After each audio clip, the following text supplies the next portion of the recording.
El público oyó hablar de la llamada edición Barrow, pero nadie consiguió un ejemplar. Se rumoreaba que la Marina guardaba el libro en secreto. Asimismo, todo el mundo había oído hablar de Carlos Miguel Allende, pero nadie podía encontrarle. La gente buscaba a Carlos Miguel Allende por todas partes, pero él no paraba de moverse. Cambiaban los pueblos, cambiaban los sellos, cambiaban las direcciones remitentes. Siempre se estaba moviendo. Creía que estábamos todos de acuerdo en que no se le encontraría, que era un hombre muy misterioso.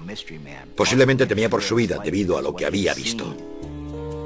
Pero, ¿qué sabía en realidad ese hombre misterioso y qué tenía que ocultar la Marina? A continuación, exponemos los hechos del misterioso y accidentado experimento.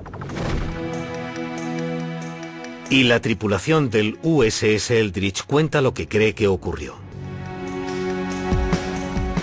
Yo estuve en él prácticamente todos los días y estuve en todos los viajes que hizo. Y nunca fue a Filadelfia. Los extraterrestres habían fijado su residencia en Estados Unidos, en la cultura pop, si es que aún no lo habían hecho en persona.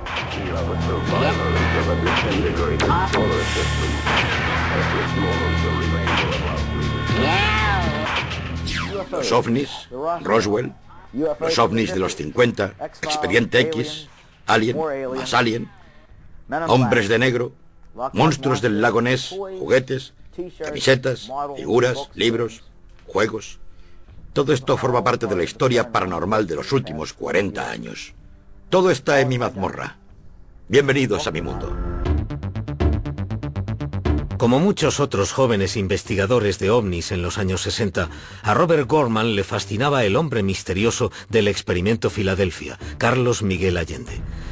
Pero a diferencia de otros cazadores de Allende, Gorman vive en New Kensington, Pensilvania, el mismo lugar desde el que Allende envió muchas de sus cartas.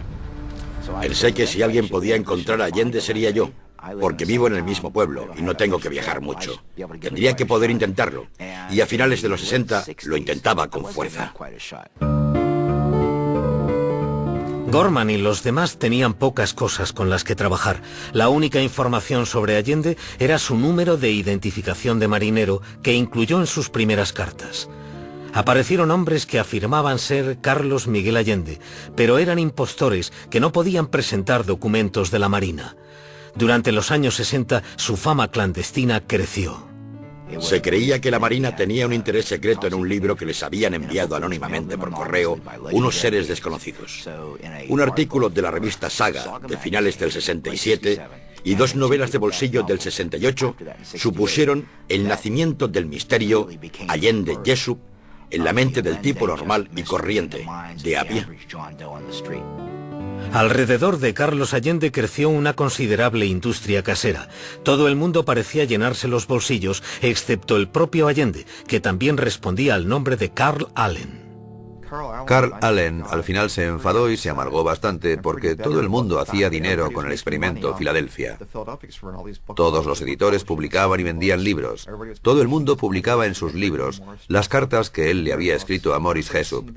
Todo el mundo parecía estar haciendo dinero con esa historia, menos la persona que se la había inventado, Carl Allen.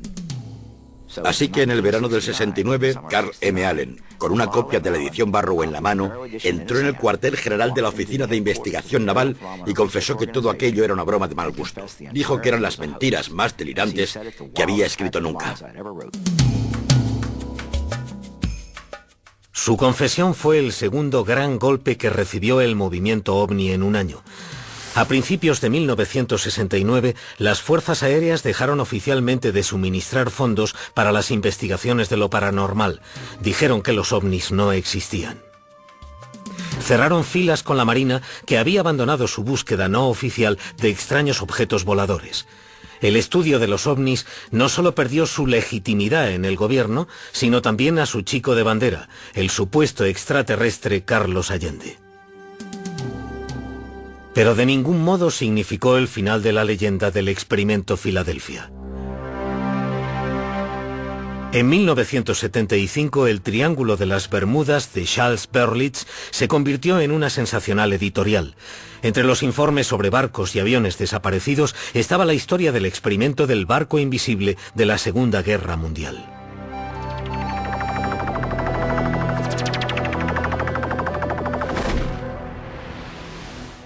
Cuatro años después, Berlitz igualó el éxito de ese libro con El misterio de Filadelfia. Él y William Moore, coautor de la obra, hicieron un refrito de los conocidos relatos de Carlos Miguel Allende. Oportunamente, Allende se retractó de su confesión y volvió a predicar el evangelio del experimento de invisibilidad. Allende reveló por primera vez a William Moore la identidad del barco de pruebas, DE-173, el USS Eldridge. Los autores hablaron con miembros de la tripulación del Eldridge, pero las entrevistas no corroboraron el experimento.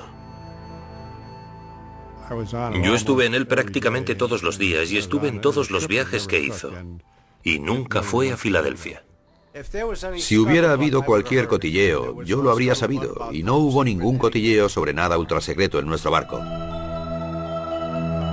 En lugar de aceptarlo, los autores teorizaron que el experimento había tenido lugar con una tripulación especial antes de que el barco fuera usado oficialmente. Esta explicación también es discutida por miembros de la tripulación que dicen que estuvieron con el Eldridge desde su construcción hasta el combate. Algunos de los miembros de nuestra tripulación estaban en Newark, Port Newark, en el edificio federal de navegación. Estaban allí mientras se ensamblaba el barco para enterarse de todos sus entresijos, y zarparon con el Eldridge.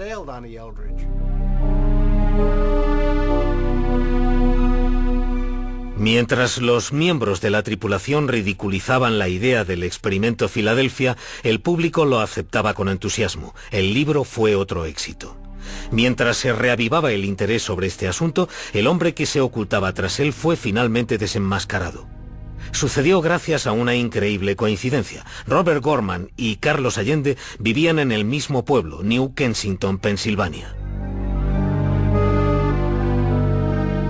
En 1979, Gorman hablaba con un vecino, un hombre llamado Allen, que de repente le reveló que era el padre de Carl Allen, alias Carlos Miguel Allende, y que tenía documentos para demostrarlo. Me dijo: Carl nos envía cosas continuamente. Deje que vaya a buscar algunos de sus papeles. Desapareció y volvió al cabo de un momento con una caja bastante grande, pesada, con 2 asas, y me dijo: tome, puede usar todo lo que hay aquí dentro. Sírvase usted mismo. Miré, aunque me sentía bastante escéptico. No sé por qué me sentía escéptico. Y la abrí, y había un fajo de papeles de marinería. Y miré una esquina y vi esos hermosos números: 7416175. El mismo número que había enviado en la postdata de una carta a Yesu. Y supe que tenía el material auténtico, que no era un impostor. Fue un momento increíble. Sabía que tenía el material auténtico. Carlos Miguel Allende.